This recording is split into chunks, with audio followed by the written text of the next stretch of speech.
Hello everyone, I hope आप सब बढ़िया होंगे। तो गाइज आज हम डिस्कस करेंगे बहुत ही इंपॉर्टेंट वीडियो को। तो आज हम डिस्कस करेंगे 9 मंथ्स प्लान फॉर यूपीएससी 2025। ठीक है, देखिए अब सिर्फ 9 मंथ्स बचे हैं लगभग। यहाँ से कैसे आप अपनी प्रिपरेशन को लेके चल सकते हो, या फिर जिन्होंने अभी प्रिपरेशन स्टार्ट नहीं करी है, थोड़ा बहुत बेसिक्स कवर किए हैं, तो यहाँ से वो कैसे स्टार्ट कर सकता है अपनी प्रिपरेशन, तो हम अच्छे से डिस्कस करेंगे। ठीक है, आगे बढ़ने से पहले सिर्फ एक चीज़ बोलूँगा। देखिए बहुत सारे लोगों को लगता है कि 9 मंथ्स कम होते हैं, बहुत सारे लोगों ने तो गिव अप भी कर दिया था। मैसेजेस जब आते हैं तो मैं उनको देखता हूँ, तो बहुत सारे लोग सोचते हैं कि अब टाइम तो चला गया, अब मैं 26 को टारगेट करता हूँ। देखो एक चीज़ मैं बोल दूँ यार, एक साल ना बहुत बड़ा टाइम होता है। ठीक है, तो आपके पास 9 मंथ्स हैं, तो 9 मंथ्स बहुत ज़्यादा टाइम होता है अगर आप डेली बेसिस पे अच्छे से पढ़ते हो। तो अगर एक एक दिन आप मेहनत करोगे ना, तो आपको फील होगा, आपको रियलाइज़ होगा कि यार ठीक है, टाइम है मेरे पास अच्छा खासा। लेकिन अगर मान लीजिए हम टाइम वेस्ट कर रहे हैं, कभी पढ़ाई हो रही है कभी नहीं हो रही है, तब तो देखो यार 2 साल भी कम पड़ जाएंगे। ठीक है, तो 9 मंथ्स बहुत टाइम होता है, बट अगर आप रेगुलर बेसिस पे पढ़ाई करते हो तो। ठीक है, तो यहाँ पे जो मैं स्ट्रेटेजी आपके साथ शेयर करूँगा, तो कोशिश करना जितना आप उसको फॉलो कर सको। ठीक है, चलिए तो आगे बढ़ते हैं विदाउट वेस्टिंग द टाइम। देखिए बहुत सिंपल है, जैसे मैंने लास्ट टाइम भी स्ट्रेटेजी वीडियो लाया था, और इस स्ट्रेटेजी वीडियो में एक माइनर सा डिफरेंस है, वो आगे मैं आप लोगों को बताऊंगा। अगेन 9 मंथ्स है हमारे पास, तो मैंने इसको 4 फेजेस में डिवाइड किया है। देखो सबसे पहले हमारा जो मोस्ट इंपॉर्टेंट फेज होता है, कोर सब्जेक्ट्स एंड ऑप्शनल, हमेशा मैं डिस्कस करता हूँ। उसके बाद हम मेंस पे आएंगे। मेंस के एक दो जो इंपॉर्टेंट सब्जेक्ट है जो पहले कर लेनी चाहिए, जो बाद में फिर आपको परेशान ना करें, तो उनको हम टारगेट करेंगे। फेज 3 में बेसिकली हम जो रिमेनिंग सब्जेक्ट्स हो गए कोर्स से रिलेटेड, यानी कि हम जिसको मैं बोलता हूँ सेकेंडरी मोस्ट इंपॉर्टेंट सब्जेक्ट्स, जैसे कि एनवायरनमेंट और साइंस एंड टेक, कैसे करेंगे वो मैं बताऊंगा आगे। और फेज 4 जैसे आपको पता है कि सिर्फ प्रीलिम्स स्पेसिफिक यहाँ पे प्रिपरेशन होगी। ठीक है, आगे बढ़ते हैं। आगे बढ़ने से पहले थोड़ा सा मैं आप सभी को जो नहीं जानते हैं उनको एक इन्फॉर्मेशन देना चाहता हूँ। अभी रिसेंटली मैंने अपनी कुछ बुक्स को लॉन्च किया था। तो यहाँ पे टोटल 7 बुक्स हैं, polity, economy, history, geography, environment, science and tech और जनरल नॉलेज। तो बेसिकली जितने भी कोर सब्जेक्ट्स हमारे यूपीएससी के, तो उनसे रिलेटेड मैंने ये बुक्स को लॉन्च किया है, जो कि आपको प्रिपरेशन में बहुत मदद करेंगे। ठीक है, बहुत शॉर्ट में मैं बताऊंगा, क्योंकि आप में से काफ़ी सारे लोगों को तो पता है, लेकिन काफ़ी सारे लोगों को पता नहीं है जो न्यू है बेसिकली। देखिए जस्ट की फीचर्स बुक के मैं सिर्फ हाईलाइट करूंगा यहाँ पे। देखो सबसे पहले तो 2017 से लेके 2024 तक not just UPSC CSC, but जो आपके स्टेट एग्जाम्स होते हैं उनके पीवाईक्यूज आपको मिलेंगे। ठीक है, सबसे इंपॉर्टेंट है, देखो यहाँ पे एनसीईआरटी को हमने थोड़ा ज़्यादा इंटीग्रेट किया है बुक में। एनसीईआरटी की जितने भी इंपॉर्टेंट कंसेप्ट्स हैं वो आपको बुक में मिलेंगे। इनफैक्ट हर चैप्टर में मेंशन किया रहेगा कि इस बुक से, यानी इस एनसीईआरटी की किताब से ये एक कंसेप्ट आपको इस चैप्टर में मिलेंगे। हर बुक पे मैं एक वीडियो लाऊंगा आने वाले टाइम में, जैसे आप सबकी डिमांड थी। ठीक है, उसके बाद देखो यहाँ पे बेसिक और एडवांस्ड प्रैक्टिस क्वेश्चंस अलग से हैं। जो भी चैप्टर आप पढ़ोगे तो उसके एट दी लास्ट बहुत सारे क्वेश्चंस यहाँ पे प्रोवाइड किए गए हैं, ताकि आप अच्छे से प्रैक्टिस कर सको। एंड उसके बाद देखिए यहाँ पे रिवीजन पर्पस से काफ़ी सारी चीज़ें मेंशन्ड हैं, और अलग से समराइज्ड वे में जो इंपॉर्टेंट हमारे टॉपिक्स होते हैं उनके शॉर्ट नोट्स भी अवेलेबल हैं। यहाँ पर देखो हमने कोशिश करा है, जैसे माइंड मैप हो गया, इन्फोग्राफिक्स, चार्ट्स, टेबल्स, ये सारी चीज़ों को ज़्यादा से ज़्यादा ऐड करने की कोशिश करी है। ठीक है, और थोड़ा सा हमने यहाँ पे मेंस के जो पीवाईक्यूज़ हैं चैप्टर वाइज वो भी इंक्लूड किए हैं। ठीक है, तो ये सारी चीज़ें आप इसको रीड कर सकते हो। और अगेन ये देखो आपको आंसर राइटिंग में मदद करेगा। ठीक है, क्योंकि यहाँ पे शॉर्ट नोट्स, देखो बहुत सारे शॉर्ट नोट्स हम खुद से बनाते हैं, तो यहाँ पे वो चीज़ें इंक्लूड की गई है। ठीक है, रिवीजन पर्पस, मॉक्स, ये सारी चीज़ें आप प्लीज़ देख लीजिए। ज़्यादा मैं नहीं बोलूँगा, है ना, वरना फिर गलत कमेंट आने लग जाएंगे। अब देखो यार एक चीज़ मैं बोलना चाहूँगा कि अब जो बुक्स मैंने लॉन्च करी हैं, तो देखो आपको बताना तो ज़रूरी है ना, क्योंकि कई बार बहुत सारे एस्पिरेंट बोलते हैं देखो बुक के बारे में बता रहे हैं। देखो यार मैं नहीं बताऊंगा तो कौन बताएगा, मतलब मेरे को ही बताना पड़ेगा ना, है ना। चलिए ठीक है, फाइन। कैसे परचेज कर सकते हैं, बहुत सिंपल है। तो आप हमारी वेबसाइट पे जाइए, वहाँ पे आपको लिंक मिल जाएगी, या फिर आप अमेजोन में जाइए और टाइप करिए शशांक सेजवान, तो वहाँ पे आपको सारी बुक्स मिल जाएंगी। देखो बंडल भी है और इंडिविजुअल बुक्स भी हैं। ठीक है, तो जो आपकी मर्जी, you can go for it. चलिए वापस टॉपिक पे आते हैं। ठीक है, अब स्टार्ट करते हैं अपना मेन मुद्दा। देखिए सबसे पहले बहुत सिंपल है, यहाँ पे एक चीज़ की रिक्वायरमेंट है, वो ये है कि आपने कोशिश करनी है कि आपको बस एक ही रिक्वायरमेंट है, कोशिश करनी है कि 8 से 10 आवर्स आप निकाल लो पढ़ाई के लिए, ठीक है। अब ये वो टाइम नहीं है जहाँ पर कि कोई बोले मैं यार 3-4 घंटे पढ़ूंगा, 3-4 घंटे में बात नहीं बनेगी, थोड़ा सा टाइम देना पड़ेगा क्योंकि ऑलरेडी आपके पास 9 मंथ्स हैं, ठीक है, बहुत कम टाइम है। बहुत सिंपल है, 4 मंथ्स है आपके पास, सितंबर, अक्टूबर, नवंबर, दिसंबर। एक महीने में आपने एक सब्जेक्ट का टारगेट रखना है, दैट्स इट। एक महीना हिस्ट्री, एक महीना पॉलिटी, एक महीना इकोनॉमिक्स, एक महीना ज्योग्राफी है। बहुत सिंपल है, कोई भी सब्जेक्ट आप पहले उठा सकते हो, ठीक है। अब जैसे मान लीजिए आपने हिस्ट्री उठाया, फिर उसके बाद आप पॉलिटी पे आए, फिर इकोनॉमिक्स, फिर ज्योग्राफी। बस ध्यान एक चीज़ का रखना है, जब आप हिस्ट्री पहले महीने में कवर कर लोगे तो जब पॉलिटी करेंगे तो वहाँ पे हिस्ट्री का रिवीजन करना है, ठीक है।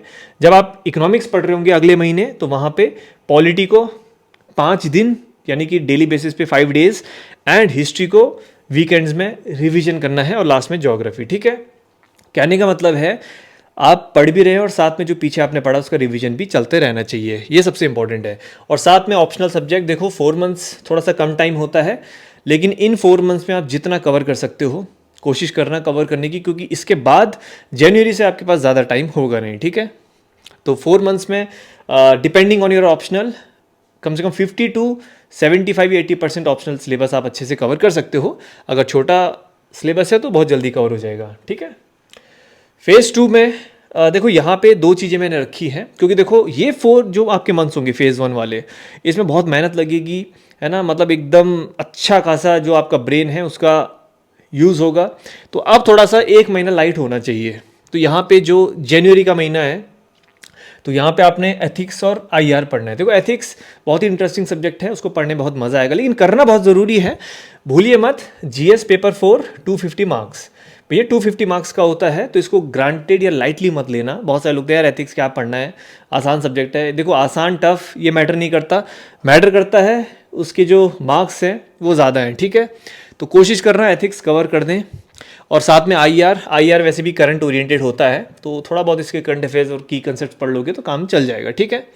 सबसे इंपॉर्टेंट है यहाँ पे कोर सब्जेक्ट्स, वही आपका हिस्ट्री, ज्योग्राफी, पॉलिटी और इकोनॉमिक्स। ये 4 सब्जेक्ट्स को यहाँ पे थोड़ा सा रिवीजन करने की कोशिश करना, दैट इज़ इट, ठीक है। बस इतना ही करना है। उसके बाद फेज़ 3 में अगर हम आते हैं, देखिए फेज़ 3 में बहुत सिंपल है। ये जैसे मैंने पहले भी कहा था, इसको हम कहते हैं कि थोड़ा सा स्मार्ट अप्रोच। अब यहाँ पे जो 2 मैंने सब्जेक्ट्स कहे थे सेकेंडरी इंपॉर्टेंट सब्जेक्ट्स, वो है एनवायरनमेंट और साइंस एंड टेक, ठीक है। अब देखो फेब मार्च है, वैसे अगर मैं आपको बोलूँ कि अगर आपके पास बहुत ही क्रिस्प कंटेंट है, to the point syllabus content है, तो मुश्किल से आपको एनवायरनमेंट 15 या 20 दिन लगेंगे और साइंस एंड टेक मुश्किल से वो भी 15-20 दिन लगेंगे। तो कहने का मतलब ये, अगर आप सही से पढ़ते हो सटीक तरीके से, तो ये दोनों जो सब्जेक्ट्स हैं मैक्स टू मैक्स 30-40 डेज में कवर हो जाएंगे अगर स्मार्टली करते हो। देखो अगर आपको एकदम नॉलेजेबल पर्सन बनना है कि भाई एनवायरनमेंट का मुझे सब पता होना चाहिए, A to Z पता होना चाहिए, तब तो फिर तो 40 दिन भी कम पड़ेंगे। यहाँ पे हमको यूपीएससी की क्या रिक्वायरमेंट है उसको फुलफिल करना है, सिंपल, ठीक है। हमको यहाँ पे मास्टरी नहीं करनी, पीएचडी नहीं करनी, चैंपियन नहीं बनना, ईगो पे नहीं लेनी बात कि एनवायरनमेंट मुझे सब पता होना चाहिए, एग्जाम निकालना है, ख़त्म बात, ठीक है। तो 2 मंथ्स फिर भी मैंने दे रखे हैं, ज़्यादा है, तो अगेन इन 2 मंथ्स में आप थोड़ा सा ये तो करोगे ही, और बीच बीच में फिर अगर किसी का ऑप्शनल का कुछ बचता है तो इन 2 मंथ्स में थोड़ा बहुत टाइम दे सकता है, जैसे कि फेब के महीने में थोड़ा टाइम आप दे सकते हो और रिवीजन कर सकते हो। मार्च है डेडलाइन, ठीक है। कहने का मतलब ये है कि फेब में सारी जो भी आपकी मेंस प्रिपरेशन है, आंसर राइटिंग, जीएस के रिमेनिंग सब्जेक्ट्स, एथिक्स, ऑप्शनल, सब बंद हो जाना चाहिए, ठीक है। चलिए अब आगे बढ़ते हैं। लास्ट के 2 मंथ्स ज़्यादा इसमें डिस्कस करने को है नहीं। लास्ट के 2 मंथ्स में 2 ही चीज़ें करनी है, दबा के रिवीजन और दबा के प्रैक्टिस, ठीक है, दैट्स इट। तो जितना आप कर सकते हो, जो जितना ज़्यादा ये करेगा तो जाहिर सी बात है उसकी जो सक्सेस की प्रोबेबिलिटी है वो उतनी ही बढ़ेगी, ठीक है। चलिए अब थोड़ा सा आगे बढ़ते हैं, क्योंकि कुछ चीज़ें हैं। देखो एक बार मैं थोड़ा सा कंसेप्ट भी आपको बता ही देता हूँ, क्योंकि शायद इससे आप थोड़ा सा अच्छे से समझोगे कि जो मेरी स्ट्रैटेजी बनाने का मतलब होता है, जो तरीका होता है, वो ऐसा क्यों होता है। देखो यार, ठीक है भाई, देखो सबसे पहले हमारा जो टारगेट होता है वो यही तो होता है कि भाई ठीक है, पहले मैं कोर सब्जेक्ट्स पढ़ूंगा, जैसे कि पॉलिटी, इको, हिस्ट्री, ज्योग्राफी, ठीक है। उसके बाद साथ में थोड़ा सा मैं ऑप्शनल लेके चलूँगा, और उसके बाद जो मेरे एक एथिक्स का सब्जेक्ट है, ठीक है, और उसके बाद जैसे कि environment and science and tech, और इसके बाद अगर कुछ बचता है तो वो बात की बात है। अब देखो, सबसे पहला हमारा जो टारगेट होता है इसको कवर करने का, वो इसलिए होता है क्योंकि प्रीलिम्स और मेंस सबसे ज़्यादा क्वेश्चन इन्हीं 4 सब्जेक्ट्स में से आते हैं, ठीक है। अगर ये 4 सब्जेक्ट्स आपने पढ़ लिए थरली तो मान लीजिए आपकी 50% प्रिपरेशन हो चुकी है, क्योंकि इन्हीं सब्जेक्ट से आपके बाकी सब्जेक्ट्स में आपको मदद मिलेगी। पॉलिटी अच्छे से पढ़ लिया तो सोशल जस्टिस गवर्नेंस में आपको ज़्यादा दिक्कत होगी नहीं। हिस्ट्री अच्छे से पढ़ लिया तो आर्ट एंड कल्चर में आपको ज़्यादा दिक्कत होगी नहीं। ज्योग्राफी अच्छे से पढ़ लिया तो फिर IR जो सब्जेक्ट है उसमें आपको ज़्यादा दिक्कत होगी नहीं, ठीक है, इस तरीके से, ठीक है। अब उसके बाद आता है ऑप्शनल और एथिक्स। ये 2 वो सब्जेक्ट हैं जो आपको मेंस में करेंगे मदद। भाई अगर सिर्फ प्रीलिम्स क्लियर करना है तो यहीं तक बात बनेगी, लेकिन पूरा एग्जाम निकालना है तो वहाँ पे फिर ये 2 करते हैं, बड़ा रोल प्ले करते हैं। इसमें ऐसे भी होता है इंक्लूडेड, बट ऑप्शनल और एथिक्स जो यहाँ पे सबसे ज़्यादा मार्क्स लाएगा तो फिर उसकी रैंक उतनी अच्छी आती है, ठीक है। और उसके बाद ये 2 सब्जेक्ट्स आते हैं, ठीक है, जो कि ठीक है प्रीलिम्स में भी हैं, मेंस में भी हैं, लेकिन इनके बाद इनको मेरे अकॉर्डिंगली टारगेट करना चाहिए, ठीक है, क्योंकि कोई ना कोई चीज़ तो पहले और बाद में हमको करनी पड़ेगी, ठीक है। ये है सिंपल सा कंसेप्ट। तो सिस्टमेटिक वे में आपने आगे बढ़ना है, ठीक है। अब थोड़ा सा इनके बारे में मैं आपको बता देता हूँ, क्योंकि इनके रिगार्डिंग भी आपको काफ़ी सारे क्वेश्चन आए होंगे थ्रू आउट द वीडियो। देखो CSET का है, बहुत सिंपल। देखो यार, CSET ना बहुत वेरी करता है पर्सन टू पर्सन। CSET पे मैंने ऑलरेडी एक बहुत डिटेल में वीडियो भी बना रखा है, आप मेरे एक बार चैनल को गो थ्रू कर सकते हो, ठीक है। चैनल से याद आया, जो हमारी वेबसाइट है shashanksajwan.com, तो उसमें एक अलग से वीडियोस वाला सेक्शन है जिसमें कि मैंने इंपॉर्टेंट वीडियोस को ना वहाँ पे पिन कर रखा है। तो आप अगर वहाँ पे जाओगे तो वहाँ पे भी आपको वो वीडियो मिल जाएगा, ठीक है। देखो CSET बहुत वेरी करता है, ये डिपेंड करता है कि आपका बैकग्राउंड क्या है। ये मान के चल लीजिए कि डिपेंड करेगा कि कोई CSET को 2 महीने में भी कवर कर सकता है, किसी को 5-6 महीने लग सकते हैं। आपने करना कुछ नहीं है, आप एक CSET का प्रीवियस ईयर पेपर उठाइए, उसको अच्छे से सॉल्व करिए। अगर आपको लगता है कि मैं क्वालिफाई नहीं कर पा रहा हूँ तो CSET आप वीकेंड्स में स्टार्ट कर सकते हो प्रैक्टिस करना, ठीक है। अगर आपको लगता है कि CSET मेरा अच्छा है, क्वांट रीजनिंग अच्छा है, तो फिर आप अपना जैन-फेब से भी स्टार्ट कर सकते हो। ये बहुत वेरी करेगा पर्सन टू पर्सन, तो पहले एक पेपर को लगाना, तब आपको पता चलेगा आप कहाँ पे स्टैंड करते हो, ठीक है। ठीक है, इसमें आता है आपका क्वांट, रीजनिंग और इंग्लिश। तो CSET पे देखो मैंने ऑलरेडी एक वीडियो बना रखा है, बहुत डिटेल में है, आधे घंटे का। तो मैं चाहूँगा कि आप वो वीडियो देखना, वहाँ पे आपका CSET को कैसे कवर करना है, कितना टाइम देना है, कितना क्वालिफाइंग मार्क्स है, वो सारी चीज़ें वहाँ पे मेंशन्ड है।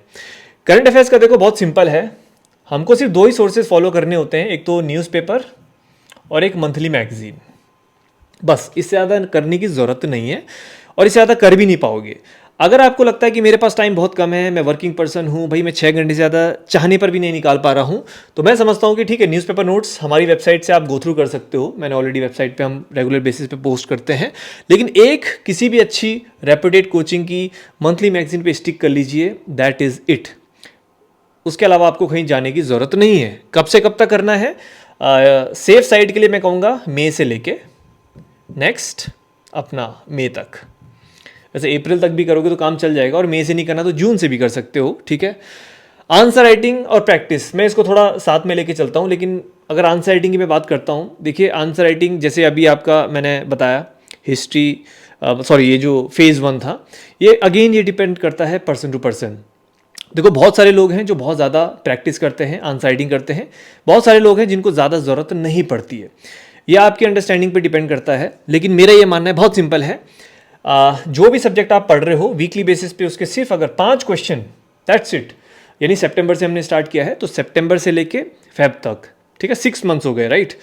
इन 6 मंथ्स में अगर सिर्फ 5 क्वेश्चन भी आप खुद से कोशिश करते हो लिखने की, ठीक है, तो दैट विल वर्क। और साथ ही साथ आपके पास PYQ बुक होनी चाहिए मेंस की, और जो भी सब्जेक्ट आप पढ़ रहे हो तो ज़्यादा नहीं, उसके 10 क्वेश्चन को एनालाइज करो, कि भाई एनालाइज करने से भी आपकी जो आंसर राइटिंग है बहुत इंप्रूव होगी, है ना। क्योंकि आंसर राइटिंग के लिए 2 मेजर कंपोनेंट है, नॉलेज और स्किल, ठीक है। नॉलेज आप गेन कर ही रहे हो चीज़ें पढ़ के, और स्किल जो है वो टाइम के साथ ही आएगी।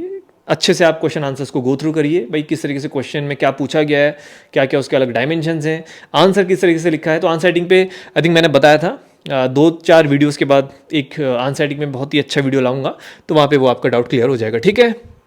बस इतना करना है। प्रैक्टिस का भी एक सिंपल है, 100 MCQs का आपने एक टेस्ट लगाना है हर हफ्ते, दैट इज़ इट। और डेली बेसिस पे अगर टाइम मिल जाए तो PYQs को गो थ्रू कर लेना। PYQs और सिलेबस आपके पास ही होना चाहिए, जितना आप गो थ्रू कर लो उतना आपके लिए बेटर है। बस इतना ही करना है, ठीक है। इन शॉर्ट अगर मैं समराइज़ करूँ चीज़ों को, रिवीजन, प्रीवियस ईयर क्वेश्चंस और टेस्ट। देखो कंटेंट यार हर कोई पढ़ रहा है, ठीक है ना। कोई पर्टिकुलर कोचिंग के नोट्स पढ़ रहा है, कोई अपनी फेवरेट किताब पढ़ रहा है, किसी ने अपने खुद के नोट्स बनाए हैं, कोई कुछ बुक पढ़ रहा है। कंटेंट सब में 19-20 ही है, मतलब लगभग सेम ही है। लेकिन डिपेंड करता है, जैसे मैंने कहा था कि आपका जो ग्राफ है, ठीक है, सक्सेस का, वो डिपेंड करेगा इन 3 चीज़ों में। अभी भी इसको लिख लो, प्रैक्टिस, ठीक है, उसके बाद आपका PYQ, ठीक है, और रिवीजन।